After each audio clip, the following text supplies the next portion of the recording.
Welcome friends, स्वागत है आप लोग का आज की क्लास में। आज आप लोग का क्लास 10th का टेस्ट सीरीज होने वाला है, ठीक है। और मैंने जो भी क्वेश्चन लिए आपके भौतिकी से है, फिजिक्स से है, तो आज आप लोग अपना स्कोर बताइए आप कितना कर पाते हैं क्वेश्चन। और जितना भी क्वेश्चन है आपके लिए एग्जाम के लिए सबसे VVI क्वेश्चन, सब MCQ क्वेश्चन आपके लिए मैं लेके आया हूँ, ठीक है। तो टेस्ट सीरीज शुरू करते हैं आप लोग के लिए, ठीक है। और जो भी बच्चे देख रहे हो या बना रहे हो क्वेश्चन, तो लास्ट में जरूर अपना नंबर बताइएगा आपका कितना क्वेश्चन सही हुआ, ठीक है। चलिए स्टार्ट करते हैं। सबसे पहला क्वेश्चन है आपका, कहता है यहाँ पे कि गोलीय दर्पण के परावर्तक, ठीक है, गोलीय दर्पण के परावर्तक पृष्ठ की वृत्ताकार सीमा रेखा का व्यास कहलाता है क्या? बताइए, 5 सेकंड का टाइम है, फटाफट बताइए।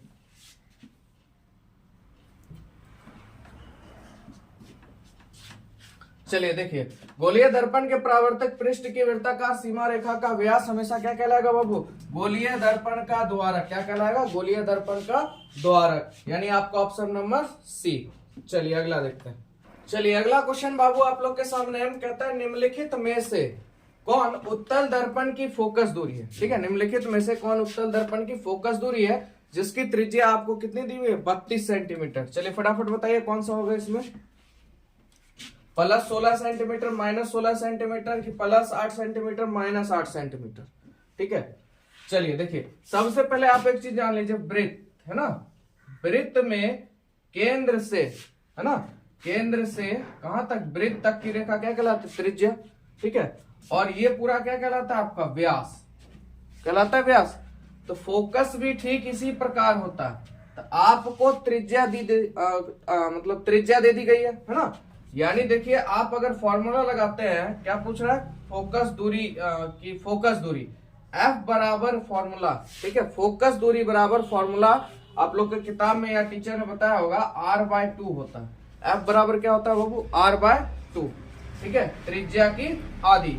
तो देखिए यहाँ पे त्रिज्या कितनी है आपकी? 32 सेंटीमीटर बाय 2 कितना हो जाएगा? 16 सेंटीमीटर। तो देखिए आपका आंसर किसके साथ जाएगा? 16 सेंटीमीटर। यहाँ पे जो है ना, कंफ्यूजन इसलिए ला देता है प्लस माइनस में, बच्चा घूम जाए, ठीक है। तो आपका किसमें होगा? प्लस 16 सेंटीमीटर होगा। अगर त्रिज्या 32 है तो भैया फोकस क्या होगी? 16। त्रिज्या अगर 40 है तो फोकस क्या होगी? 20। त्रिज्या अगर 10 है तो फोकस क्या होगा? 5, ठीक है। चलिए सबका सही जा रहा है। चलिए अगला क्वेश्चन है बाबू, कहता है यदि किसी बिंब का प्रतिबिंब, ठीक है, यदि किसी बिंब का प्रतिबिंब का आवर्धन ऋणात्मक है, कोई बिंब है, ठीक है, उसका प्रतिबिंब जो है वो आवर्धन कैसा है? ऋणात्मक है, तो उस प्रतिबिंब की प्रकृति क्या होगी? बताइए जल्दी, उसकी प्रकृति क्या होगी? आप लोग कमेंट कीजिए जल्दी, जिनको आ रहा है आंसर, तब ना पता चलेगा आप लोग कितना पढ़े, ठीक है। तो देखिए, वास्तविक और सीधा नहीं होगा, आभासी और सीधा नहीं होगा, वास्तविक और उल्टा, ये एकदम सही आपका आंसर है। कभी भी अगर बिंब का प्रतिबिंब आवर्धन ऋणात्मक है तो हमेशा ध्यान रखिएगा उस प्रतिबिंब का प्रकृति जो होगा बाबू, वास्तविक और उल्टा होगा। कभी भी अगर आवर्धन ऋणात्मक है तो उस प्रतिबिंब की प्रकृति क्या होगी? वास्तविक और उल्टा, ठीक है। चलिए क्वेश्चन नंबर 4 आप लोग के लिए, कहता है नेत्र में प्रवेश करने वाली प्रकाश किरणों का अधिकांश अपवर्तन होता है कहां? बताइए। जब भी नेत्र में कोई प्रकाश किरण प्रवेश करती है तो उसका अपवर्तन जो होता है बाबू कहां होता है? कॉर्निया के बाहरी पृष्ठ पर, अभिनेत्र के अंतर पृष्ठ पर, नेत्रोद अंतर पृष्ठ पर, या इनमें से कोई नहीं? जल्दी आप लोग बताइए कमेंट करके कौन सा होगा। कर दिया आप लोगों ने? चलिए तो देखिए, नेत्र में प्रवेश करने वाली प्रकाश किरण जो है वो अधिकांश परावर्तित कहां पे होती है? कॉर्निया के बाहरी पृष्ठ पे, यानी आपका ऑप्शन नंबर ए सही हो जाएगा, यानी कॉर्निया के बाहरी पृष्ठ पर, ठीक है। प्रकाश का अपवर्तन, यानी आंख की बात करें या नेत्र की बात करें, तो प्रकाश का अपवर्तन जब भी होगा तो कहां होगा? कॉर्निया के बाहरी पृष्ठ पर, ठीक है। चलिए अगला क्वेश्चन है बाबू आपके लिए, जब सूर्य का प्रकाश वायुमंडल से गुजरता है, जब सूर्य का प्रकाश वायुमंडल से गुजरता है तो वायु के सूक्ष्म कण किस रंग के प्रकाश को अधिक प्रबलता से प्रकीर्ण करते हैं? चलिए बताइए फटाफट कौन सा होगा? हरा, नारंगी, नीला या लाल? फटाफट आप लोग कमेंट में कीजिए कितना, कौन सा ऑप्शन दे रहे हैं आप लोग। देखिए जब सूर्य का प्रकाश वायुमंडल से गुजरता है, जब सूर्य का प्रकाश वायुमंडल से गुजर रहा है तो वायु के सूक्ष्म कण, वायु में सूक्ष्म कण होते हैं ना, पानी के बूंदे जिसको कहते हैं सूक्ष्म कण, उस पे जब प्रकाश अधिक प्रबलता से पड़ता है तो कौन सा रंग प्रकीर्णन करता है, कौन सा रंग वहां पे बनता है, तो बाबू वहां बनेगा कौन सा आपका, नीला। कौन सा बनेगा, नीला। ठीक है, जब सूर्य का प्रकाश वायुमंडल से गुजरता है तो वायु के सूक्ष्म कण किस रंग के प्रकाश से अधिक प्रबलता से के प्रकीर्णन होते हैं, तो बाबू नीला। ठीक है, समझ में आ गया आप लोग को। चलिए अगला क्वेश्चन है बाबू आप लोग का, भारत में उत्पादित, ठीक है, भारत में उत्पादित प्रत्यावर्ती विद्युत धारा की आवृत्ति क्या है, फटाफट बताइए। 50 हर्ट्ज, 60 हर्ट्ज, 80 हर्ट्ज या 70 हर्ट्ज, कौन सा ऑप्शन है। चलिए देखिए, भारत में उत्पादित जो प्रत्यावर्ती विद्युत धारा की आवृत्ति है वो बाबू कितनी होती है, 50 हर्ट्ज की होती है। कितनी हर्ट्ज की होती है, 50 हर्ट्ज की। ठीक है, चलिए बाबू अगला क्वेश्चन है आपका, किसी वोल्ट मीटर के स्केल पर 0 वोल्ट और 1 वोल्ट के बीच, ठीक है, 20 विभाजन चिन्ह है तो उस वोल्ट मीटर का अल्पमापांक क्या होगा, बताइए। पूछा हुआ गया क्वेश्चन आपका, सब प्रीवियस ऑल क्वेश्चन आपका प्रीवियस ईयर का, फटाफट बताइए क्या होगा आपका। Option A, B, C, D, इनमें से कौन, बताइए। आगे आप लोग का, चलिए देखिए इसको कैसे बनाए। देखिए स्केल पर कितने से कितने जा रहा है, 0 वोल्ट से 1 वोल्ट तक। ठीक है, तो इसके बीच में, अब बीच में कितने का विभाजन चिन्ह है, 20 का। तो देखिए इसको निकालेंगे कैसे, तो 1 भी माइनस 0 भी। ठीक है, 1 वोल्ट मतलब इस दोनों के बीच का अंतर है ना, और विभाजन कितने का हो रहा है, 20 का हो रहा है। तो एक बात है, 1 वोल्ट में 0 वोल्ट जाएगा तो कोई फर्क पड़ेगा, कितना वोल्ट बचेगा, 1 वोल्ट। अब बट्टे 20, 1 को 20 से आप लोग भाग दीजिएगा तो कितना आएगा, 0.05 वोल्ट। तो बताइए कौन सा ऑप्शन हो जाएगा आपका, ऑप्शन नंबर डी हो जाएगा। समझ में आया आप लोग को। चलिए अगला क्वेश्चन है बाबू, 1 माइक्रो एम्पियर विद्युत धारा निम्नलिखित में से कौन सी है। 1 माइक्रो एम्पियर विद्युत धारा, बताइए इसमें से कौन सा ऑप्शन होगा आपका, ए, बी या सी या डी, फटाफट बताइए। देखिए 1 माइक्रो एम्पियर विद्युत धारा का जो मान होता है वो बाबू होता है क्या चीज, 10 पर पावर -6 एम्पियर। कितना हो जाता है, 10 पर पावर -6 एम्पियर। 1 माइक्रो एम्पियर विद्युत धारा निम्नलिखित में से कौन सी है, 10 पर पावर -6 एम्पियर। ठीक है, समझ में आया आप लोग को। चलिए अगला क्वेश्चन है बाबू, किसी क्षण चुंबक के अंदर, ठीक है, किसी क्षण चुंबक के अंदर चुंबकीय क्षेत्र रेखाओं की दिशा क्या होती है, बताइए आप लोग। क्या दक्षिणी ध्रुव से उत्तर ध्रुव, या उत्तर ध्रुव से दक्षिणी ध्रुव, या उत्तर ध्रुव से पश्चिमी ध्रुव, या दक्षिण ध्रुव से पश्चिमी ध्रुव, ये बताइए। आपको तो ये पता होगा कि चुंबक की अगर बात करें तो 2 गो ध्रुव होता है उसमें, नॉर्थ और साउथ, यानी दक्षिण और उत्तर। ठीक है, इतना आपको पता है, चुंबक के अंदर 2 ही ध्रुव होते हैं, उत्तर और दक्षिण। ठीक है, तो बताइए किधर से होगा, तो आपका आंसर हो जाएगा दक्षिणी ध्रुव से किधर होता है, उत्तर ध्रुव, यानी ऑप्शन नंबर ए। समझ में आया आप लोग को, दक्षिण ध्रुव से उत्तर ध्रुव। चलिए बाबू सबसे आसान क्वेश्चन है, बताइएगा आप लोगों में से किसका आंसर ये वाला सही गया, किसका। ठीक है, कमेंट में जरूर बताइएगा। कहता है घरेलू विद्युत परिपथ में उदासीन तार का रंग होता है, बताइए कौन सा। जो आपका घरेलू विद्युत परिपथ है, घर में विद्युत का जो तार जोड़ते हैं उसमें उदासीन तार का रंग कौन सा होता है, लाल, हरा, काला, पीला, फटाफट बताइए कौन सा होगा। चलिए तो बाबू होगा कौन सा पता है आप लोग को, काला, यानी आपका ऑप्शन नंबर बी। ठीक है, उदासीन होगा तो कैसा रंग होगा, काला, नहीं तो एक भूरा भी होता है। ठीक है, चलिए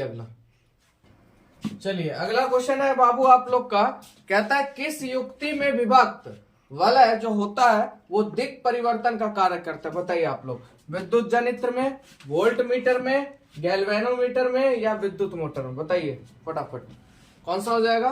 तो देखिए किस युक्ति में विभक्त वलय दिक् परिवर्तन का कार्य करता है, तो बाबू विद्युत मोटर में करता है। किस में करता है, विद्युत मोटर में करता है। ठीक है, दिक् परिवर्तन का काम किसमें होता है, हमेशा विद्युत मोटर में।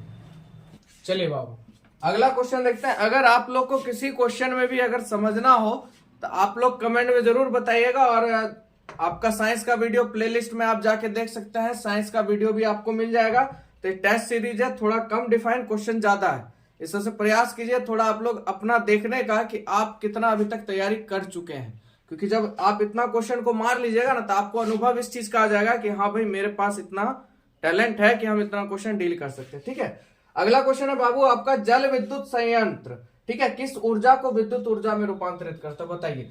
जल विद्युत संयंत्र, जल के द्वारा जो विद्युत संयंत्र होता है किस ऊर्जा को विद्युत ऊर्जा में रूपांतरित करता है? बताइए आप लोग, किस ऊर्जा को विद्युत ऊर्जा में रूपांतरित करता है? सौर ऊर्जा को, तापीय ऊर्जा को, स्थितिज ऊर्जा को, नाभिकीय ऊर्जा को? देखिए कुछ क्वेश्चन को बनाने के लिए ना बाबू ऑप्शन पढ़ लीजिए। सौर ऊर्जा, जल में सौर का कोई काम है? ये बताइए, ये नहीं होगा। ताप का कोई काम है? नहीं होगा। बताइए पानी में ताप का कोई काम है? उसके बाद देखिए नाभिकीय ऊर्जा, भाई यहाँ परमाणु बम तो का काम तो नहीं हो रहा है ना, नाभिकीय का जल में तो कोई काम नहीं है। आपके पास सिर्फ एक ही ऊर्जा बचती है, कौन सी? स्थितिज ऊर्जा, और यही आपका सही आंसर होगा, ठीक है। यानी जल विद्युत संयंत्र किस ऊर्जा को विद्युत ऊर्जा में रूपांतरित करता है? स्थितिज ऊर्जा को। समझ में आया आप लोग को? चलिए बाबू अगला क्वेश्चन है रोरा, ठीक है, रोरा नाभिकीय विद्युत संयंत्र किस राज्य में है स्थित है? बताइए आप लोग। रोरा नाभिकीय विद्युत संयंत्र किस राज्य में स्थित है? बताइए फटाफट। ऑप्शन आ गया आप लोग का, क्या होगा? गुजरात, महाराष्ट्र, राजस्थान के उत्तर प्रदेश? तो देखिए इसका सही आंसर होगा बाबू कौन सा? उत्तर प्रदेश, यानी ऑप्शन नंबर ए। चलिए बाबू, इस क्वेश्चन का जवाब जो बच्चे नहीं देंगे वो समझिएगा कि बिहार बोर्ड में आपका पढ़ने से क्लास 10th में कोई फायदा नहीं है। सबसे आसान क्वेश्चन है बाबू, हजामती दर्पण में किस दर्पण का उपयोग किया जाता है? फटाफट इसका आंसर आप लोग इसका खासकर कमेंट में कीजिएगा ताकि पता चले आप लोग सही में रियल में पढ़ रहे हैं कि नहीं पढ़ रहे। उत्तल दर्पण या अवतल दर्पण या ए और सी दोनों, या इनमें से कोई नहीं? फटाफट बताइए हजामती दर्पण का किस दर्पण का उपयोग किया था हजामत के लिए? फटाफट। चलिए आप लोग का आंसर आ गया। तो देखिए अवतल दर्पण का प्रयोग किया जाता है, ठीक है। किस दर्पण का? अवतल दर्पण का। और देखिए गाड़ी के जितने भी टॉर्च हो जाए या हेडलाइट हो जाए, जितने भी वस्तु जिससे लाइट मतलब बड़ा दिखाई देता है, उस सब का उपयोग जान लीजिए किसमें होता है? कौन सा दर्पण का होता है? अवतल दर्पण। इसी में एक क्वेश्चन और आता है कि मान लीजिए कोई गाड़ी है, उसका साइड मिरर किस दर्पण का होता है? साइड मिरर, जो साइड का मिरर होता है आपने देखा होगा, उसमें जो पीछे की वस्तु होती है बहुत छोटी दिखाई देती है, यानी वो कौन सा दर्पण है? उत्तल दर्पण है, ठीक है। साइड मिरर आपका उत्तल दर्पण है। बाकी सब जितना भी चीज है, मोटरसाइकिल का आगे का इंडिकेटर हो या कोई भी लाइट फाइट का सिस्टम वाला हो या लाइट वाला जितना भी वस्तु होगा बाबू, उसके अंदर जो दर्पण लगा होगा वो हमेशा कौन सा दर्पण लगा होगा? अवतल दर्पण लगा होगा। याद रखिएगा सिर्फ साइड मिरर में ही उत्तल दर्पण होगा, बाकी जितना भी अग्रदीप हो या मान लीजिए हजामती दर्पण हो या मान लीजिए कभी कभी क्वेश्चन घुमा के पूछता है घड़ी वाला जो होता है, वो जो माइक्रोस्कोप लगाता है उसमें कौन सा दर्पण होता है? उसमें भी अवतले होता है। अब देखते हैं ना आंख में वो इतना गोलकास होता है, ऐसे घुसा लेता है कनखी लेकर घड़ी को ठीक करता है, उसमें भी कौन सा दर्पण? अवतल दर्पण। जितना भी दर्पण है जो छोटे चीज को बड़ा दिखाता है वो आपका क्या है? अवतल दर्पण। और उत्तल दर्पण सीधा याद रखें, साइड मिरर में आपका उत्तल दर्पण है, बाकी अधिकतर अवतल दर्पण है, ठीक है। कंफ्यूजन मत रखिएगा। चलिए अगला क्वेश्चन है, उत्तल दर्पण द्वारा बना प्रतिबिंब होता है, बताइए कैसा होता है? उत्तल दर्पण द्वारा बना प्रतिबिंब बाबू कैसा होता है? फटाफट बताइए। तो देखिए उत्तल दर्पण द्वारा प्रतिबिंब जो हमेशा होता है बाबू, हमेशा कैसा होगा? सीधा होगा आपका। कैसा होगा? सीधा, यानी ऑप्शन नंबर बी, ठीक है। चलिए बाबू अगला क्वेश्चन है आपका, गोलीय दर्पण की परावर्तक सतह का केंद्र कहलाता है क्या? बताइए। गोलीय दर्पण की परावर्तक सतह का केंद्र क्या कहलाता है? ध्रुव कहलाता है कि वक्रता केंद्र कहलाता है कि वक्रता त्रिज्या कहलाता है कि इनमें से कोई नहीं? फटाफट बताइए क्या कहलाता है बाबू? ऑप्शन नंबर ए कहलाता है बाबू, मतलब ध्रुव, ठीक है। गोलीय दर्पण की परावर्तक सतह का केंद्र क्या कहलाएगा? ध्रुव कहलाएगा।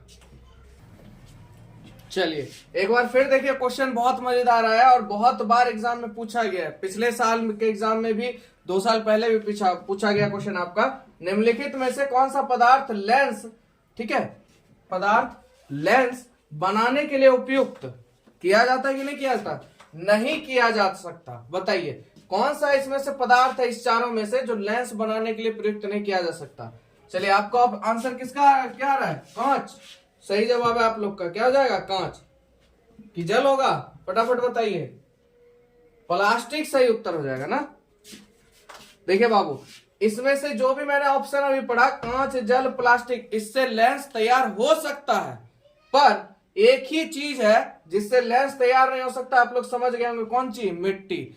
इसका लेंस बनाने में कोई काम नहीं है, ठीक है। तो आपका ऑप्शन नंबर कौन सा सही हो जाएगा, बी। चलिए आप लोग को मजा आ रहा है, क्वेश्चन नंबर 20 पे हम लोग पहुंच 18 पे हैं। चलिए अगर मजा आ रहा है क्वेश्चन बनाने में तो आप लोग से एक ही रिक्वेस्ट है, आप लोग को पता ही होगा, चैनल को जरूर लाइक किया कीजिए वीडियो को, ताकि पता चले कितने लोगों को देख रहे हैं, कितने लोग को अच्छा लग रहा है। और 1 से 2 दोस्त को आप लोग तो शेयर कर ही सकते हो ना, थोड़ा सा इतना मदद कर सकते हो, क्या पता किसी का भला हो जाए, कोई पढ़ रहा हो, नहीं पढ़ने का मन है, चल भाई आज के युग में मोबाइल हर कोई देखता है, कम से कम 10 मिनट अगर ये देख के अगर वो क्वेश्चन भी सही कर लेता है तो कम से कम उसको उतना क्वेश्चन तो ग्रोस बन जाएगा ना। तो ये थोड़ा सा आप लोग हेल्प क्या कीजिए, अपने दोस्तों में जरूर शेयर कीजिए, उसको बताइए कि है भाई देख लो क्लास, क्या पता कहीं हो जाए, है ना। क्योंकि कभी कभी मिट्टी भी सोना होती है और सोना भी मिट्टी हो जाती है, ठीक है। चलिए, कहां पर स्थित होने से वस्तु का प्रतिबिंब अवतल दर्पण के फोकस पर बनता है, ठीक है।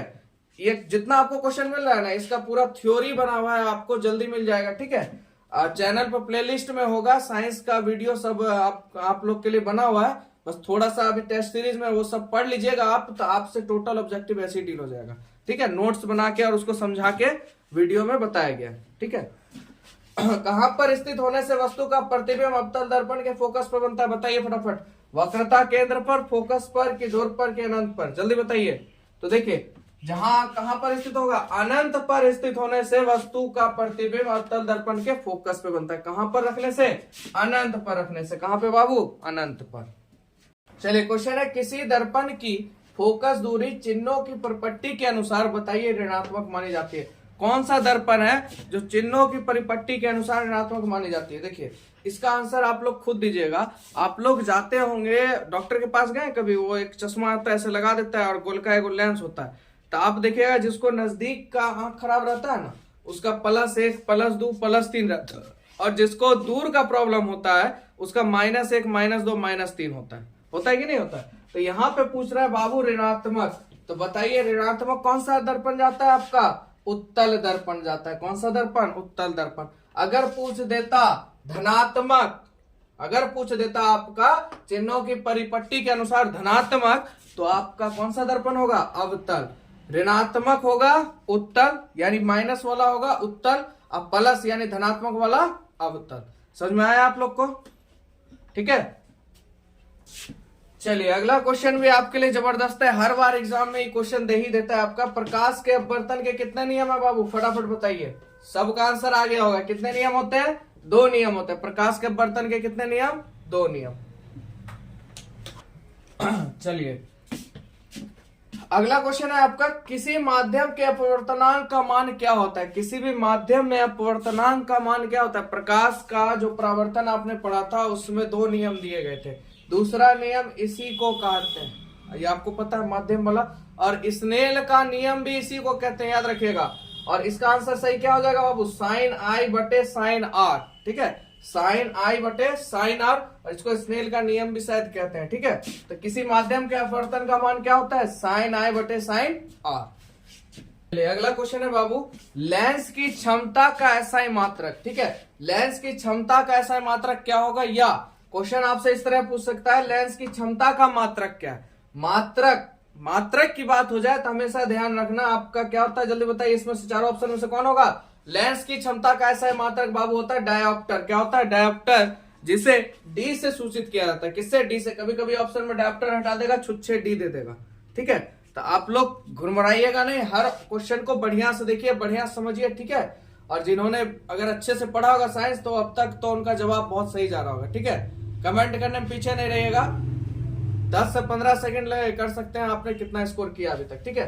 लेंस की क्षमता कैसा है मात्रक बाबू, डायोप्टर, जिसे किसे सूचित करते हैं, डी से, ठीक है।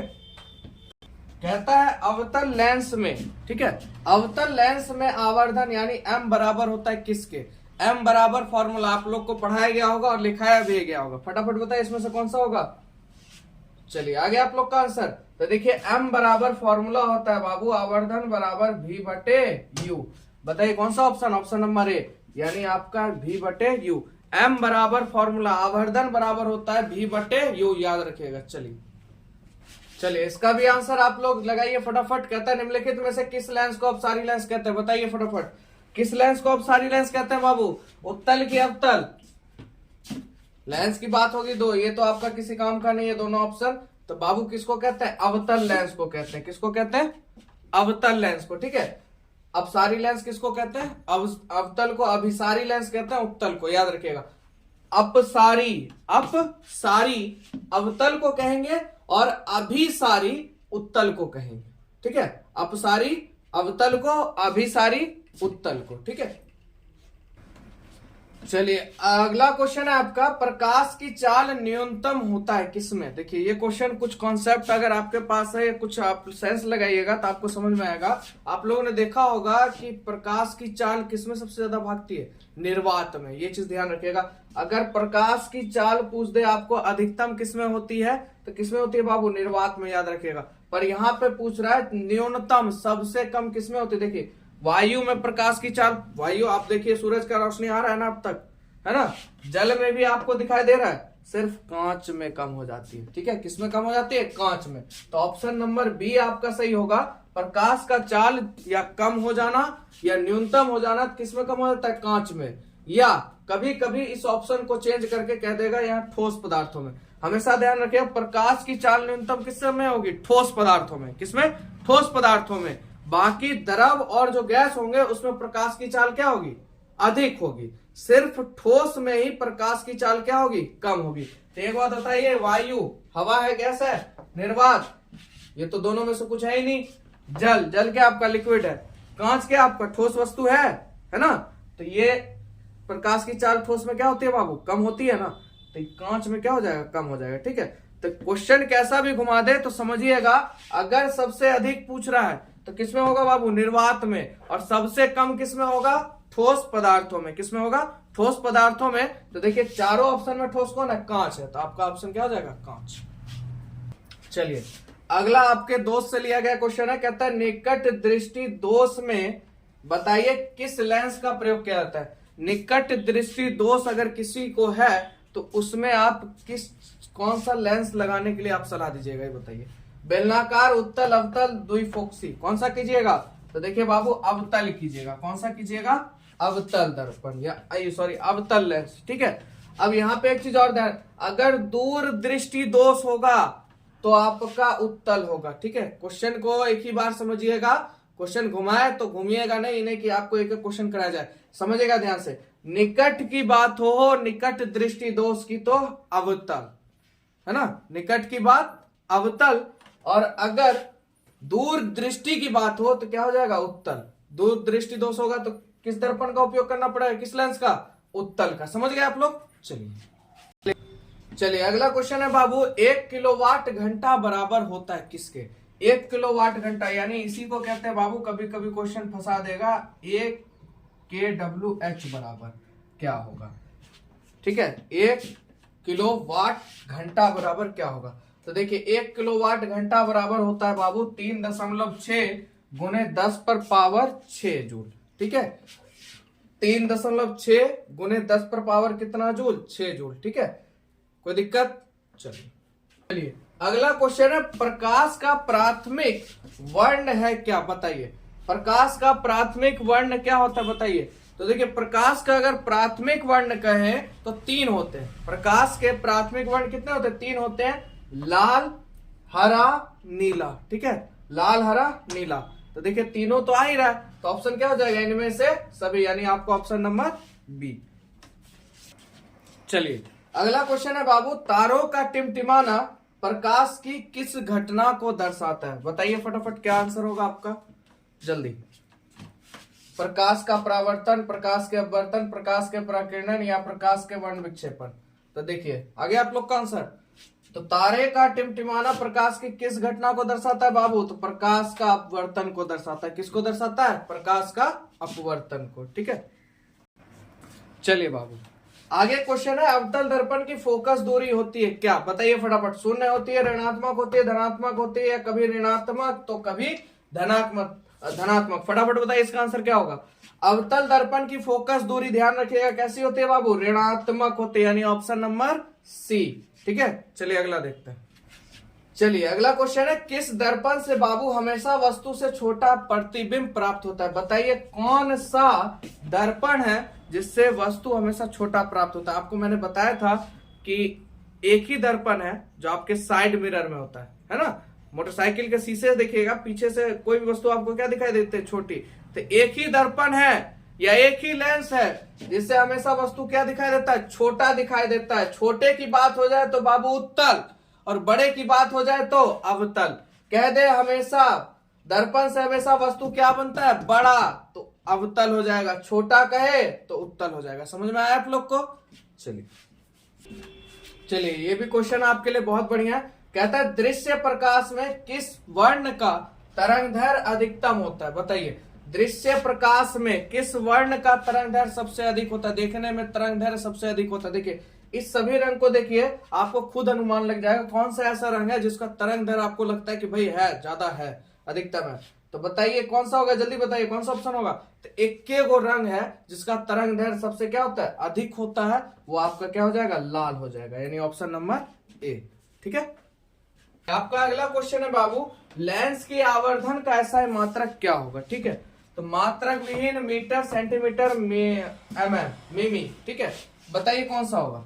देखिए इसको थोड़ा सा अगर आपने पढ़ा होगा तो आपको पता होगा, लेंस की आवर्धन बराबर क्या होता है? फॉर्मूला पता है आपको? प्रतिबिंब, है ना। प्रतिबिंब का आपका आकार, हाँ, प्रतिबिंब का आकार बटे वस्तु का आकार। अगर दोनों का बात करें तो इसको भी मीटर में लेते हैं, इसको भी मीटर में लेते हैं, तो ये मीटर आपका खत्म हो गया। तो बताइए मात्रक बचा या नहीं बचा? तो यहाँ पे अगर लेंस के आवर्धन का ऐसा ही मात्रक बात करें तो मात्रक विहीन होगा। क्या होगा? मात्रक विहीन होगा। ठीक है, चलिए देखिए ये एक बार आपके प्रीवियस ईयर का क्वेश्चन है। बताइए इस क्वेश्चन को दे दिया, बहुत बच्चे फंस गए थे, और ये बहुत आसान इसका आंसर है। देखिए चुंबकीय फ्लक्स का ऐसा मात्रक क्या होता है? बताइए फटाफट आप लोग कमेंट में बताइए, चुंबकीय फ्लक्स का ऐसा मात्रक क्या होता है? जूल, न्यूटन, वेबर, वाट। आपने इसमें सब चीज पढ़ा होगा। जूल कार्य का ऐसा मात्रक होता है, न्यूटन किसका ऐसा मात्रक? बल का कि गति का? ठीक है, किसका हो जाएगा? ये आपका बल का हो जाता है। उसके बाद वाट तो आपका विद्युत शक्ति हो गया, है ना, पावर का। तो एक ऑप्शन बचता है आपका, कौन सा? वेबर, यानी विद्युत फ्लक्स का एसआई मात्रक आपका क्या होता है? वेबर होता है। ठीक है, चलिए इसके बाद लास्ट क्वेश्चन है। ठीक है, धैर्य धर के रखिए, आप ही लोग के लिए था। 35 क्वेश्चन का क्लास है, इसके बाद फिर आपका टेस्ट सीरीज बन रहा है, जल्दी आपसे मिलेंगे। ठीक है, चलिए लास्ट क्वेश्चन देख लेते हैं। चलिए बाबू आपके एक नॉमरिकल क्वेश्चन है, और इस नॉमरिकल को अगर आप समझ लीजिएगा तो आप एग्जाम में इस तरह से इस हिसाब को बना सकते हैं। देखिए किसी विद्युत बल्ब का अनुमानतांक 220 वोल्ट दिया हुआ है, ठीक है, तथा 100 वाट। देखिए यहाँ पे शक्ति की अगर बात करें तो शक्ति कितनी है? 100 वाट, ध्यान समझिएगा। और जब इसे 110 वोल्ट पर यहाँ पे विभवांतर दो दे दिया, एक विभवांतर आपका 220 है और एक विभवांतर आपका 110 है। ठीक है, पर प्रचलित करते हैं तब इसके द्वारा उत्पन्न शक्ति क्या होगी? मतलब अगर बात करें 220 वोल्ट पर 100 वाट हो रहा है, ठीक है, और जब 110 पे चला जाता है तो कौन सी शक्ति, कितनी शक्ति उपयोग होगी? ठीक है, अब देखिए इसको आप ऐसे बना सकते हैं। तो देखिए यहाँ पे हम लोग निकाल लेंगे आर बराबर, यानी विद्युत बल्ब का प्रतिरोध बराबर फॉर्मूला होता है V² बटे P। पावर कितना है? फॉर्मूला क्या आता है? प्रतिरोध बराबर V² बटे P।